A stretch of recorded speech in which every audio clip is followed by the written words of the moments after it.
Hey, this is Jonathan Gilliam. I'm about to start the show, and I want to give you your tasking for today, and that is, if you're conservative, go ask somebody that's liberal to explain why they feel the way that they feel. And if you're liberal, go ask the same thing from a conservative.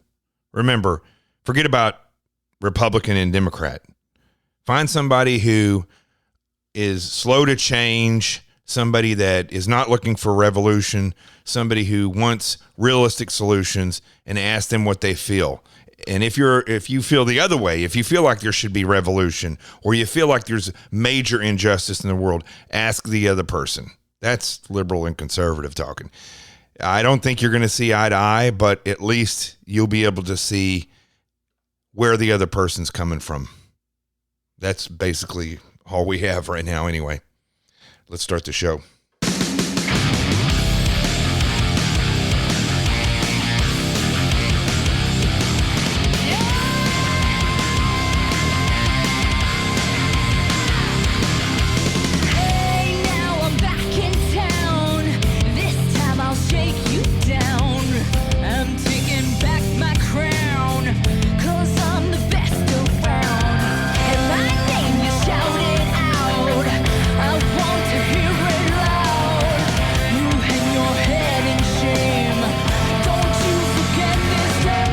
This is Jonathan Gilliam back on the Experts Podcast. The truth has arrived.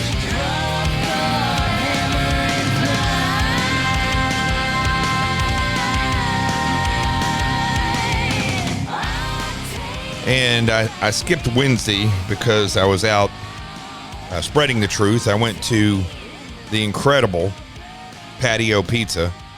If you ever get a chance to go out there, and it's on Long Island.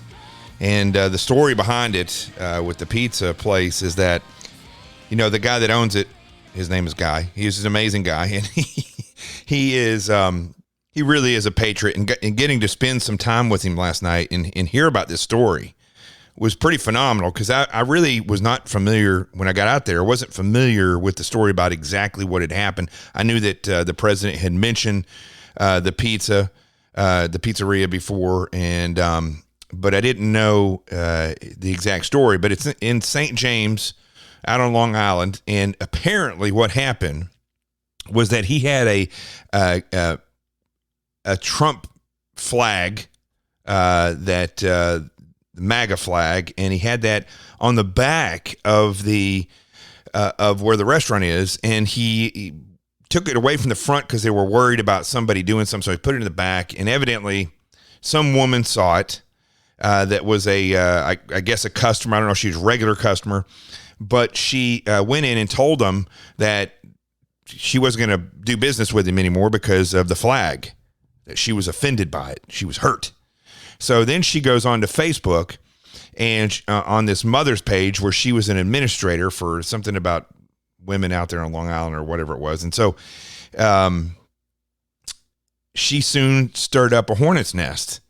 And there was this big debate going back and forth on the Facebook page. It was a mom-centric Facebook page.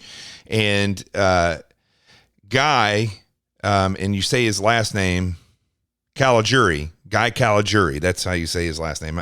I'm not the best with names, everybody that knows me. So Guy Caligiuri, who owns the Patio's Pizza, did not start this in any way, shape, or form. He didn't have anything to do with it. And this woman goes on to the Facebook page, and she basically tries to start up the cancel culture, saying that she's not going to eat there anymore, that she's not going to do business anymore, and tries to rustle up people so that they will cancel that pizza place out. And it has the opposite effect. It goes gangbusters, to the point now where every Wednesday it's basically a mini Trump rally.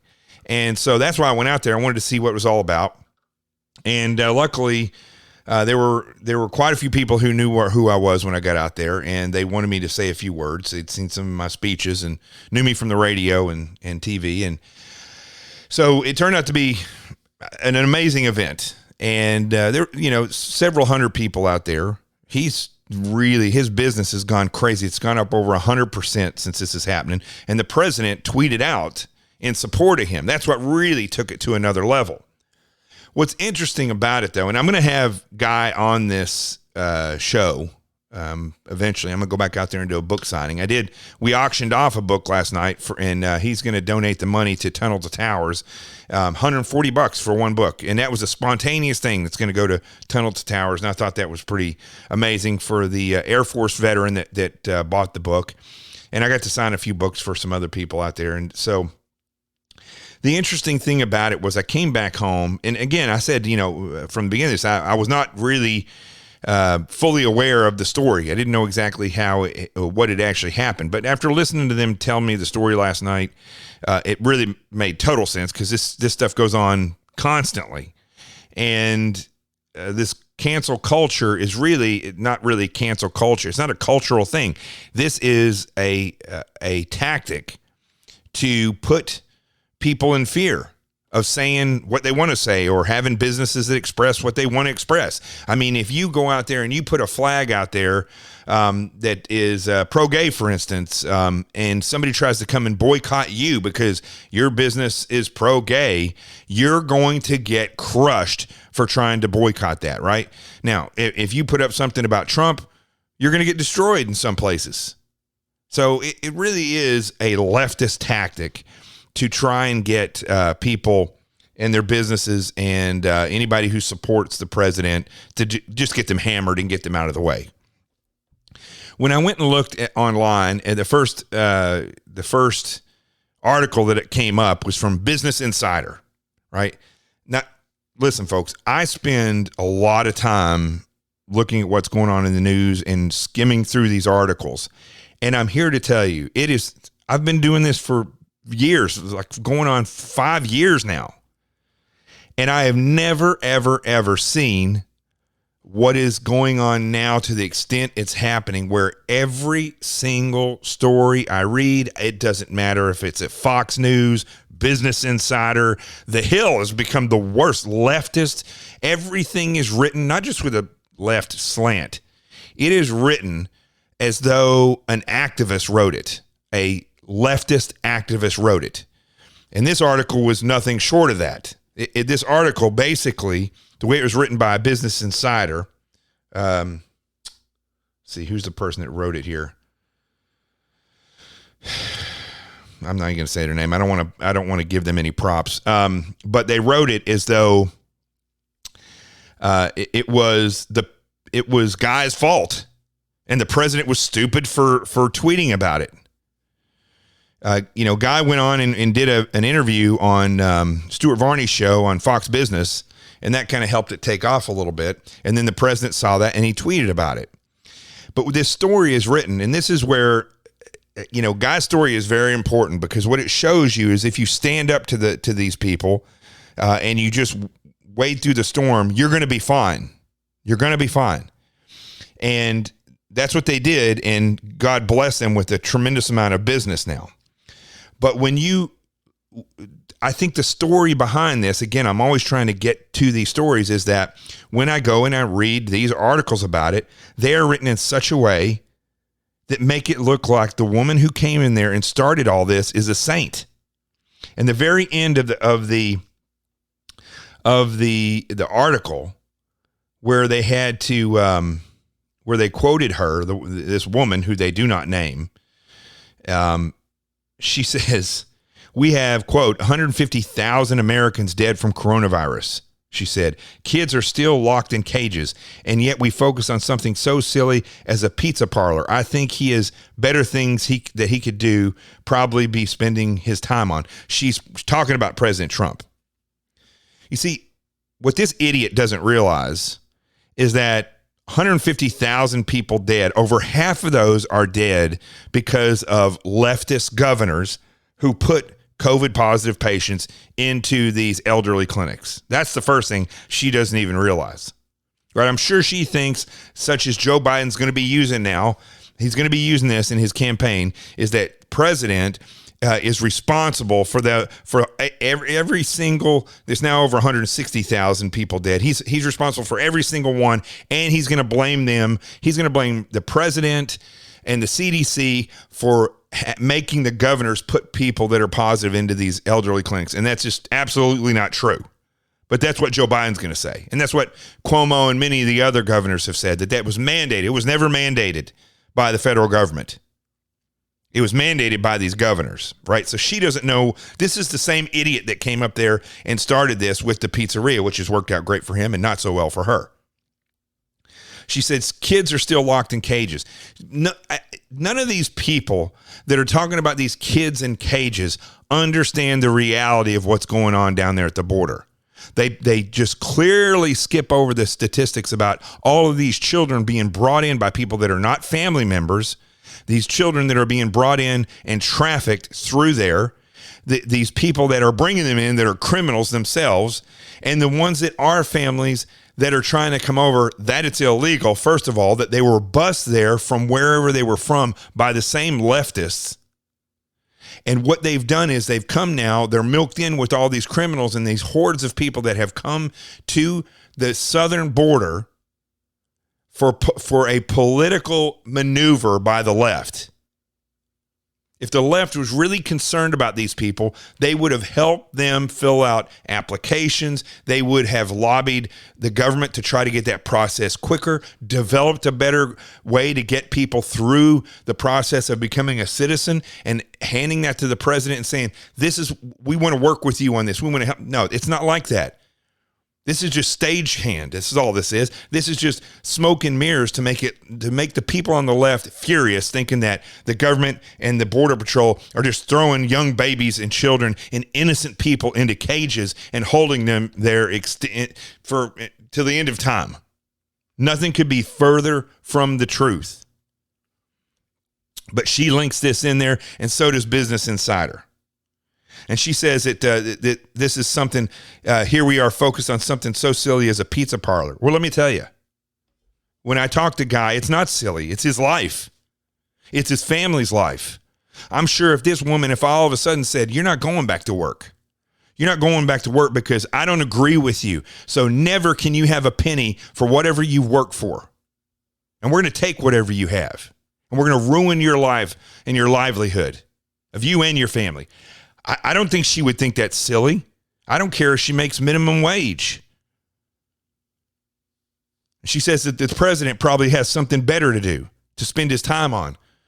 I personally, having been trained by the federal government in many different agencies to defend against enemies of this country and enemies of freedom, and to support and defend the Constitution of the United States, which is where our freedoms are bound in word and law.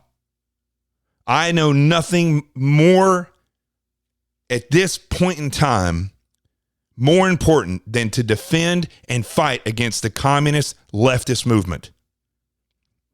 Nothing. ISIS, listen, we could end that in about 2 seconds. The rest of these, and that's just a political thing. The war on drugs, if it was thought through, we could end that very quickly, at least the violence part of it. But this is what is going to break this country if we don't stop it. And I can't think of anything more important, even at this level, than having the president's involvement. We are where we are because the government hasn't been involved enough in stopping this movement. If you think the military and these generals, if they were called upon to stop it, if you think that's what's going to happen, you're wrong. What I have seen as I've traveled this country, talked to people who are in the military still, as I meet police officers and watch them, how they react to this very ideology, this ideological takeover that's happening in this country. As I watch what's happening with them, we are at a point now where you cannot trust law enforcement or the military, the people that are in charge, and some of the people that are at the ground level. You cannot fully trust that they will do what's right. I spoke to an officer last night that was there. And it's sickening what's happening. I've talked to NYPD officers that are getting out, retiring. Many of them don't want to retire. But many of them are because they don't know what's going to happen if they do the right thing. They also know that their executives are leftist. Now, let me give you an example of this. I did the other day with the idiot from Fort Collins, the chief of police there. That's still growing, the tweet that I put out about him. I go and look at his Twitter page, which hasn't been used in forever, but he follows just a few people, one of which was James Comey. Listen to this is Bend, Oregon, the police chief of Bend. Listen to what he says. So let me lay it out for you. ICE went to go arrest some people who had warrants for their arrest, felony warrants. They went to go get them, and they're going to bring them to wherever they're going to take them. And, of course, because Oregon is full of these wackos, they get out there and block the road. Now, one criticism for ICE, you got to be smarter about this. I mean, you are putting, whoever these executives are, you're in making these decisions, you are putting ICE agents at risk by doing it this way. You've got to think differently. You've got to think totally differently and getting these people out of there. I don't care if you got to put them in old VWs and get them out of there. Putting them on a bus and getting them out of there is a huge bus that screams ICE. You're just going to have to start working outside of the box. I know that kills you, but so the Bend police chief gets up and he gets on I don't know, it looks like a wall, and this is what he has to say to the rioters. Remember, this is not a protest. I don't care what their local government says. These are people who are out there violating the law, shutting down roads, and preventing ICE agents from doing their job, which is protecting the nation, arresting felons. So just listen to the police chief here. And thank you for coming out and supporting your community tonight and remaining peaceful and exercising. So his idea of peaceful is standing in the road and preventing law enforcement from doing their job. That's his idea of peaceful. See, this is what I'm talking about. These are leftists. They were put in place. They got into place because they are motivated not by law enforcement, not by ensuring public protection, not by doing the right thing. They are motivated by what the left is trying to do. And there is some harsh language in this, so just be warned. And exercising your First Amendment rights. Thank you for being here and remaining peaceful. Can you hear that? So he says, thank you for your exercising your First Amendment rights and staying peaceful, even though they're standing in the middle of the road, preventing law enforcement from detaining, or they've already detained, but from taking these and surrounded the vehicle and keeping them from processing these individuals and getting them out of there, these felons. This is a police chief talking. Thank you for supporting your community and staying peaceful and being together as a community. He sounds just as stupid, just as effeminate as the idiot from Fort Collins that I showed the other day. I felt kind of an obligation to come out here tonight and talk to everybody and give you some information. And my concern is, as you can see, the Bend Police Department has been here the whole day to support your safety. Mm-hmm. Mm-hmm. Yeah. So he's supporting their safety by keeping felons from being taken out by federal law enforcement. We do not get involved in ICE activities or immigration activities. But you are involved in it. He is involved in it. His department is involved in not preventing this riot from happening and from not allowing the other officers to do their job. This is just unbelievable how far this has gone. Immigration enforcement. I think everybody knows that. If you don't, I'm here to tell you again, we do not get involved in immigration enforcement. That's why we're okay. That's 3 times he said that in less than 30 seconds. Not involved in this.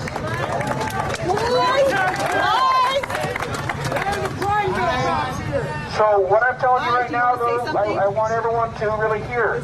My information is that there will be federal agents coming here, and they will ensure the safety of their employees and the people here.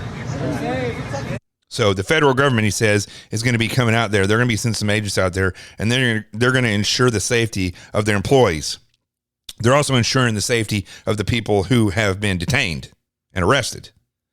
But this guy, who's the chief of police, and he's sworn to protect the people in his city, is totally failing at his job because he supports this leftist movement. The same exact people who tried to boycott Patio Pizza and Guy and his business and his longevity of just cooking good pizza. It's the same people 3,000 miles away. Same people, same ideology. So I want you to be aware of that for information that I do believe that they will. So I want you to be aware of this information. Such a freaking whiner. What does that mean?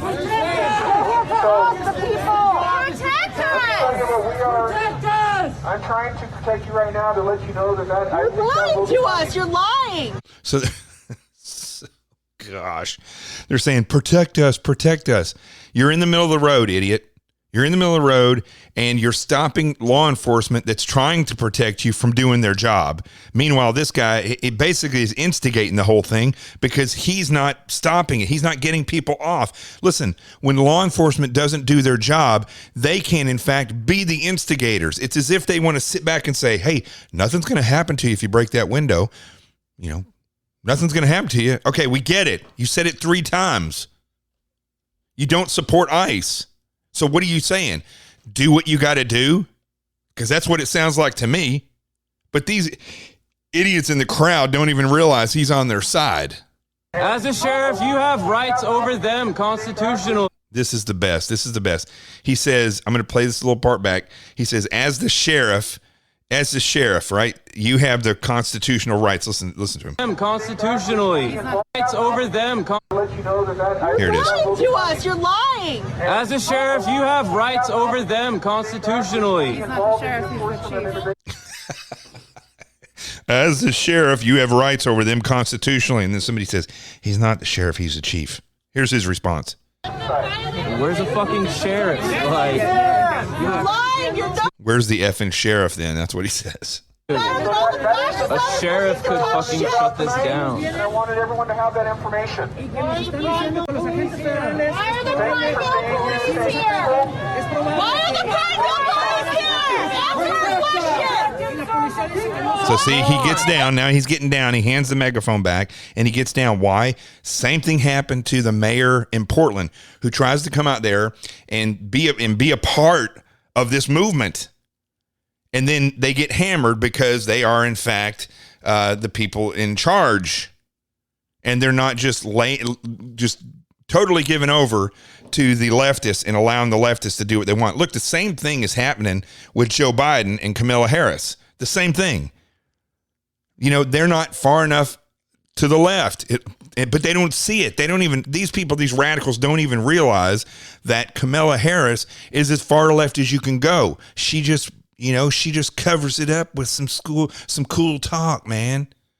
She sounds like a druggie. She is a druggie. She's also worthless as an attorney general, worthless as a senator, a liar who says things that just absolutely aren't true.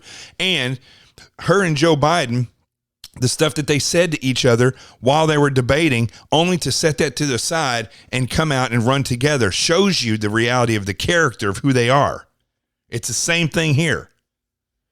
This freaking guy, he goes on now the same police chief at Bend in Oregon comes out, and this is his press conference afterwards. And I'm telling you, he gives me the creeps so bad looking at him. If you're a cop in Bend, Oregon, you should just quit and go somewhere else. You should just, or just, stay on the job, get your money saved, and then get out of there. Because this guy, he looks like a serpent in uniform. Laws or to detain people based on immigration status. This is consistent with state law and with our Bend police policy. Again, another day, another interview, and here he is again talking about how they don't support immigration and ICE. Around 1:07 p.m. today, Bend police arrived on scene, and we arrived to allow for free speech and allow for a peaceful area for our community members to assemble. Which was the road, right? He's fine with that being the peaceful place where they assemble because it was blocking ICE from doing their job. And to provide life safety support. The Bend police are currently on site to protect life and safety of our community, and are not there assisting the role of ICE. This is what it's come to, folks. And it hasn't been, it's been gradual. It hasn't been like it just happened. This guy and the guy at Fort Collins, they didn't just get the job. The guy at Fort Collins was in Eglin, Illinois before he went to Fort Collins. Is there any questions? As he smiles, he literally looks like somebody who like a psychopath, somebody who just murdered somebody and is getting off on being interviewed by authorities. You ever watch these serial killers when they do the things that they do and then they get interviewed? They love the attention. That's this guy. But Jimmy, translate what he said. I'm not going to play any more of that. He's just worthless. And again, you all are going to get what you asked for out there that don't stand up. You didn't vote for this guy, but trust me on this. Chiefs of police in most places is a political job. You don't just become chief of police. You get pulled up by the powers that be in politics. This guy is as far left as you can go. There's no doubt about that. Now, I'm going back through when I go through Drudge, right?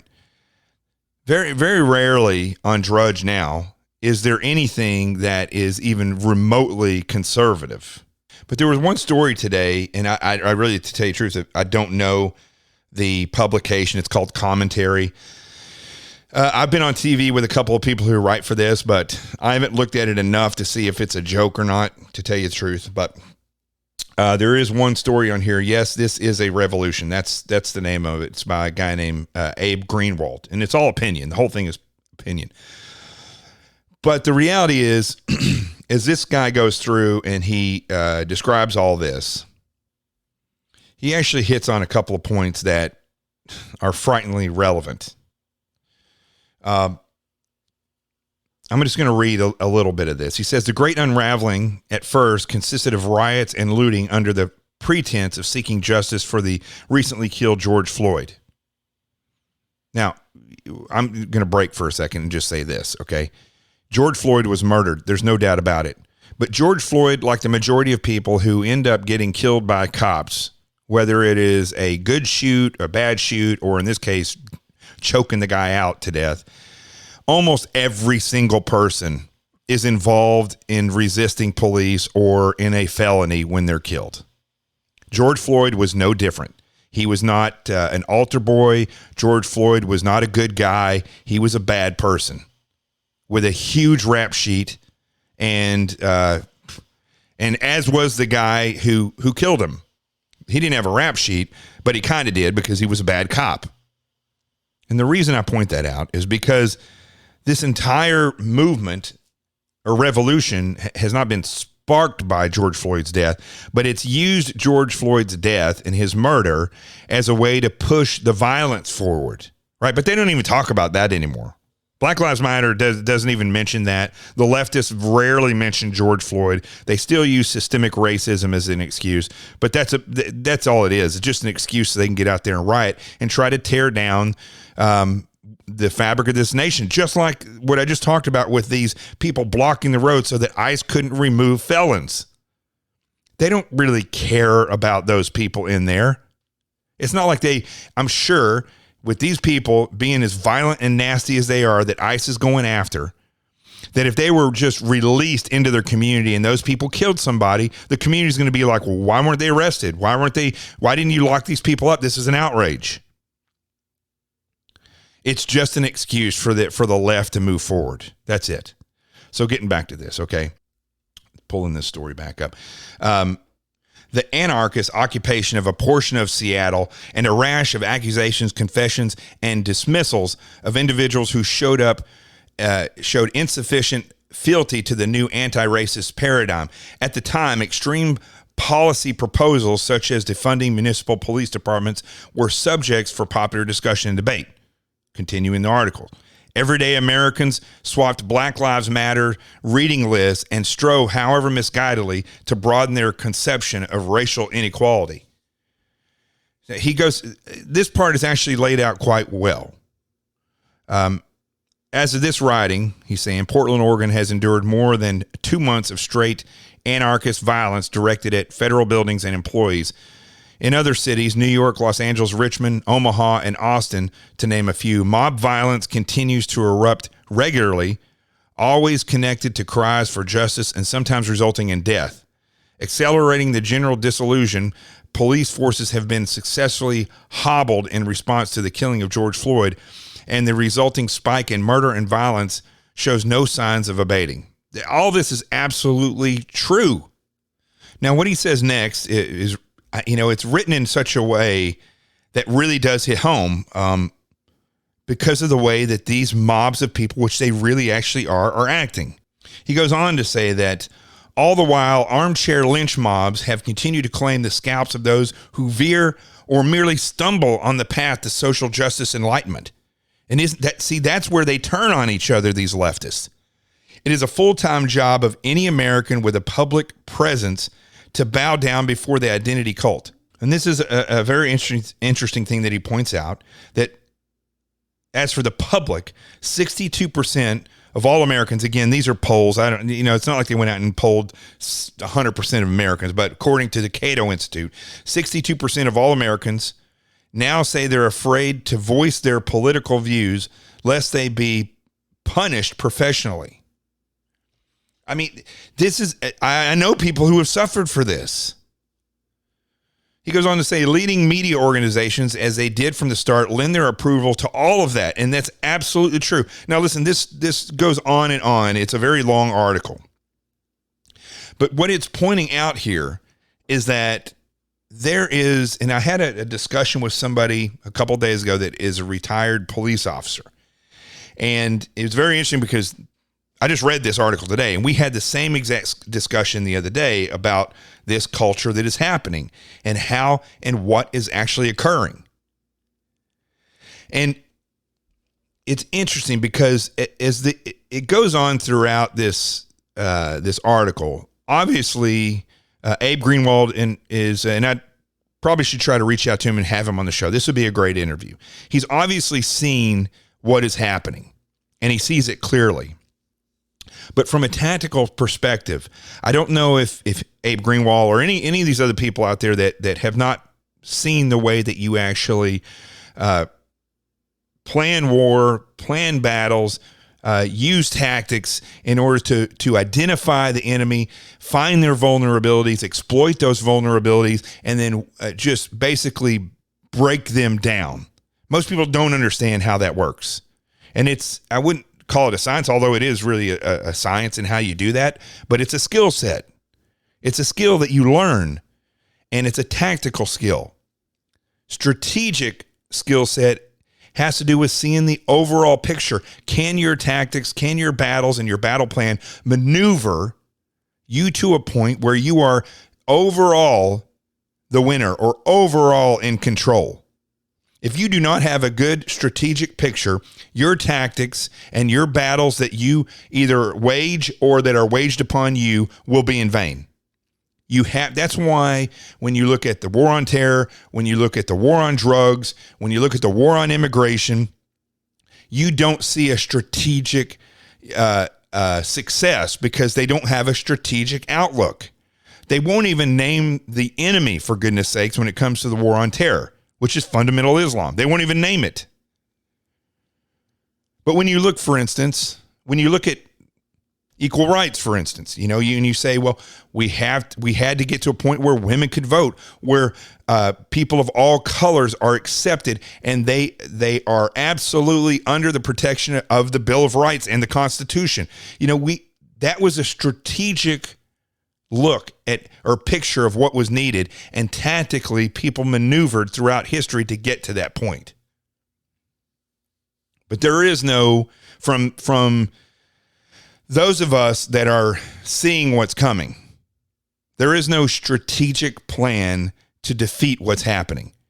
But there is, which means the tactics are going to be worthless. But when you flip it around, those that are bringing the communist leftist movement to this nation and around the world have a strategic plan. They have an objective, and they are using their tactics, which they have grown and honed well over 100 years. 100 years is nothing. This stuff has been going on. But now, because of technology, it's even easier. Because by and large, this is the thing. This is why I give you these taskings every day before I start the show, because I'm trying to get you to think and act and do. Because what they count on, and why social media and computers and technology, while it is great for all of us, it is also an Achilles heel. They know, by they, I mean the people who were doing the planning on the left, they know that you probably can't even read a map. You don't even know where to get a map. You don't even know how to communicate with somebody if your phone breaks, because you probably don't have their phone number memorized. How many of you have your mom's phone number memorized? Or your girlfriend's, or your boyfriend's, or the local police precinct? If the phone goes down, do you even know where your local police precinct is? Do you even know how to get somewhere to where you could get food or water? Most of you do not. They know these things. They know that you have been chained to the couch. You have been chained to your house. You have been chained to your job and your pension. And so you will sit there and do nothing. They know this. As I read through this article, it just reflected on this conversation that I had just 2 days ago. How, and this is the biggest thing. I'm going to mention this at the end of this show as well, so you'll take this away with you. But the fight now that we see in social media and in opinion is not just left and right. It's neighbor to neighbor. And unlike anything that has ever happened in this nation before, even the Civil War had clearly defined lines. Now, you don't know what your neighbor thinks. Hell, you don't even know what the person that you've known for 20, 30 years thinks. You would be surprised. You may have been in the military with people and think, well, I know they're on our side. I can count on them. You may be sadly mistaken.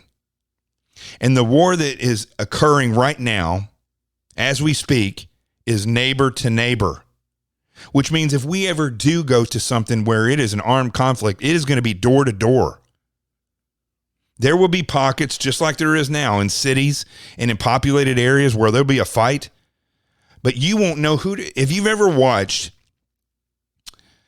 The Walking Dead, it's going to be very similar, except it's going to be The Walking Alive. You won't know who to trust. That's the one thing they got out of that, the Walking Dead, that they got correct, which was written by very liberal people, and you can see it all through it. Screams liberal all through it. Leftist, not even liberal, just leftist. But the one thing that they did get right is that the zombies were really not the most dangerous thing there. It was the people that were alive, that wanted power, that wanted to live. They were the most dangerous. And it's always been interesting to me how so many people will follow a madman. In fact, I'm going to take a break for a second. I'm going to tell you about an experiment that I've mentioned before on this show that Dr. Stanley Milgram did in 1969. But I want you to understand what this is all about. We'll be right back. Hey, this is Jonathan Gilliam. I just want to tell you real quick about my safety system. And maybe you've heard and maybe you haven't heard about it. It's based on the book Sheep No More, The Art of Awareness and Attack Survival. Now, Sheep No More is a book that shows you how attackers look at you, how they systematically look at your vulnerabilities so that they can build a plan of attack. The avenues of approach, the vulnerabilities that they can manipulate, all of that is systematic and shared by most attackers. And you can look at yourself with that actual mindset. The book also shows you how to take that information that you'll gain by looking at yourself like that and putting it into defensive plans. There are 2 workbooks that you can also get. Sheep No More, The Art of Awareness and Attack Survival Workbook number 1, which is the target package or threat assessment workbook, where you actually do the threat assessments on yourself, your business, your school, your church, etc.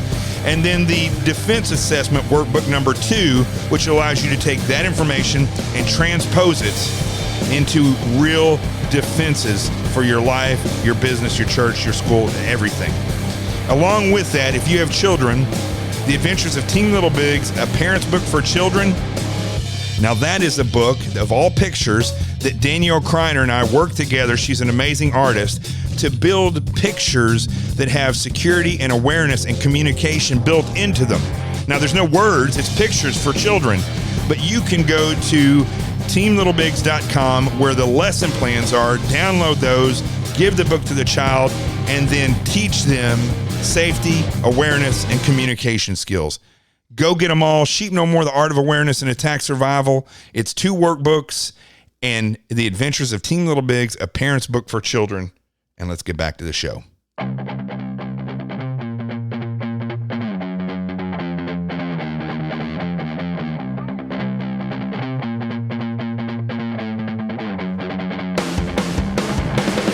All right.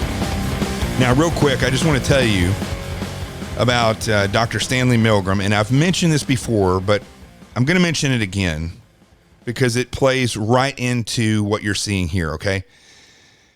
Basically, is this. The doctor was trying to find out why Germans would have followed Hitler and why they would have allowed this stuff, these atrocities to happen during World War II. So what he did was he took actors and he put an actor in a room, right? And in that room, they were strapped to a chair where they looked like they could be electrocuted. Then you would have, he put out articles in the school papers to have people volunteer as aides to come in with it and help assist with this experiment. Of course, Dr. Milgram would have his lab coat on and they would come in there, and these are volunteers, not actors. The volunteers did not know what was happening. And he would set them in front of a control panel, and he would tell them, I'm going to ask a question of this person in the other room, and when they get it wrong, you are to flip this switch and initiate a shock. And for every question that they get wrong after that, you're to turn this dial that will increase the shock. And that went from 0 to XXX, which was just dead, right? And it had all these different levels of shock in between.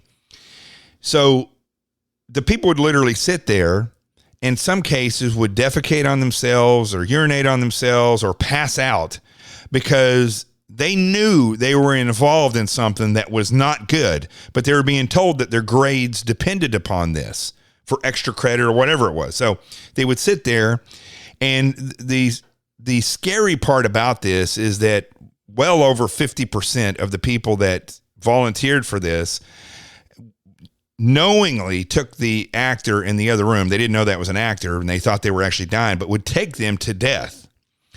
But what was remarkable about this, so that means that over 50% of the people, all these people who call themselves leftists or call themselves liberals that are out there, that, and you got to be careful if you're conservative as well, because you can be convinced to do things that we don't need to do.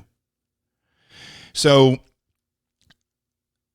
there's people on the left that are going to be convinced to take part in things, which they already are, that ethically are not right. And they're convincing themselves that it is. But here's the scary part about all of this. You can have even some of the most nasty liberals. And if you take them and you put them and you say, it is your duty to show up at this riot.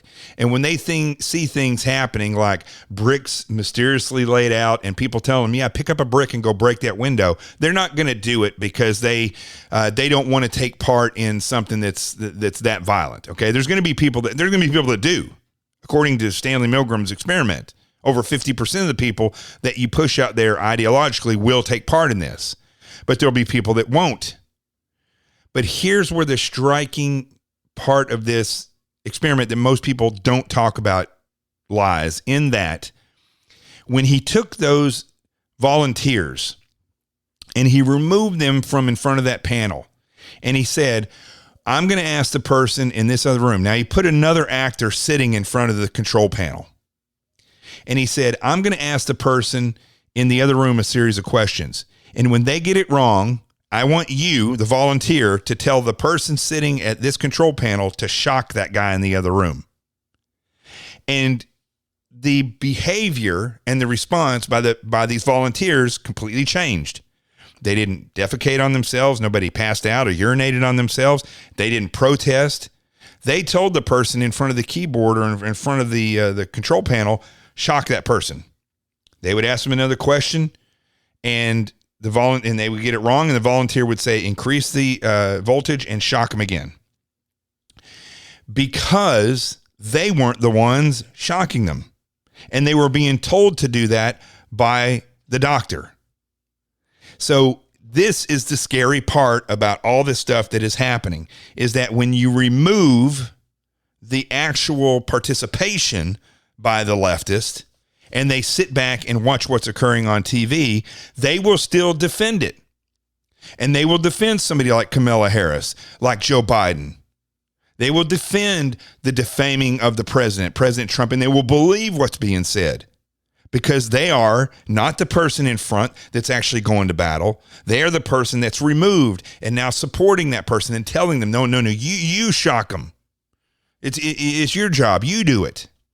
And they are in full support. They take all the conscience out of it. Remember, there's estimates here between 3 and 4 out of 5 people in the world have psychopathic tendencies. And I would say, I don't know the exact number, okay? But I would say the vast majority of human beings alive today that have social media have narcissistic tendencies. Now, you got to remember, we talked about this before. When you look at narcissism and you look at for instance, the heroic complex that these people have, where they think that they are responsible for the good deed being done in the world. Those are the people that will probably go out there and act, but they're also the people that will sit back because they don't have the guts to actually go forward and do stuff. They will sit back and support. They'll send money in.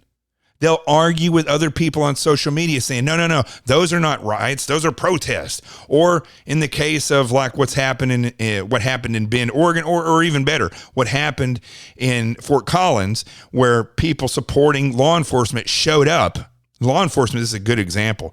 People supporting law enforcement, Back the Blue rally, they show up to march in support of law enforcement. And Antifa, dressed in black with faces covered, knowingly show up to start a fight. And people support it because they're not there, because they're not the ones fighting. And so then they go on the blogs, they support the chief of police, they go on Twitter, and they say that, what those conservatives or the people who are backing the police, what they did was not right. It doesn't matter if they have a Back the Blue shirt on. They should not be fighting and beating people up. All the while, they were just responding to the threat that was posed upon them. You see, this Dr. Stanley Milgram nailed it years ago without even realizing what he was doing. This is the basis, even that revolution that Abe Greenwald wrote about there in that article that I read earlier, part of it. I don't know if they realize this, that the fact is people ideologically will sit back and allow things to happen and even support it if they don't have to get into the fight.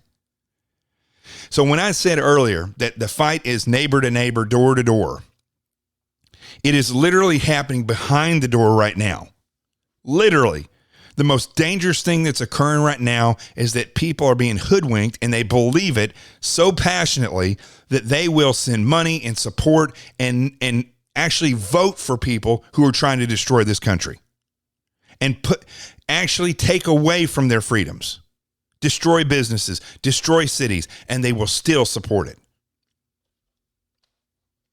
Because they've been lied to and because they aren't in the fight. If you took those same people and you literally put them out there and showed them the nonsense. I told you, I know people who have gone to these police rallies for the first time, never done anything, liberal their whole life, and they see what occurs with Black Lives Matter. They see the violence. They see them cursing children out that have a police shirt on and flipping people off and throwing things at elderly people. They see it. And when you take them out there, it changes them. They realize they're not on the wrong side. Just like the people that were, the volunteers that actually sat in the control panel and had to flip the switch, they couldn't handle it.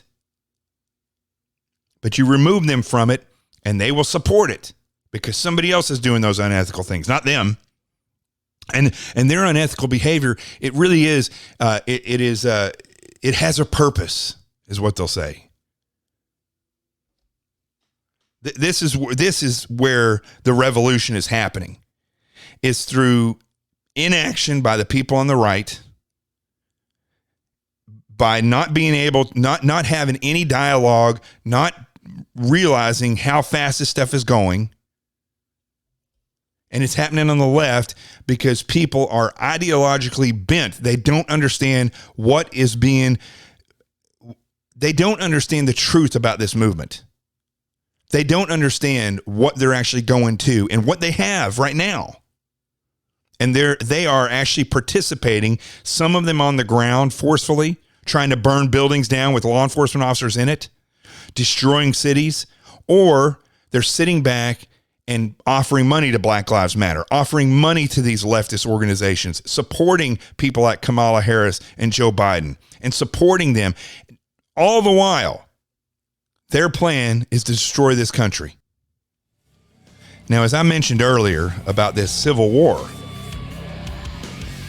in 1969, Dr. Stanley Milgram did an experiment that showed why people would follow a madman like Hitler and support what was going on. He showed that when you take people and put them in an unethical position, whether they believe ideologically or not, but they're forced to do things that are deadly, they will just fall apart. 50% or more will fall apart. But when you remove those people one position from actually doing the act, they will support what's going upwards of 90% if they believe in it ideologically.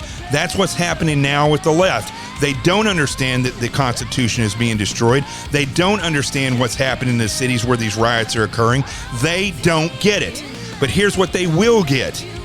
They're going to reap the fury of the communist movement if they don't stop. I'm Jonathan Gilliam. This is The Experts. The truce has arrived. Peace, and we're out of here.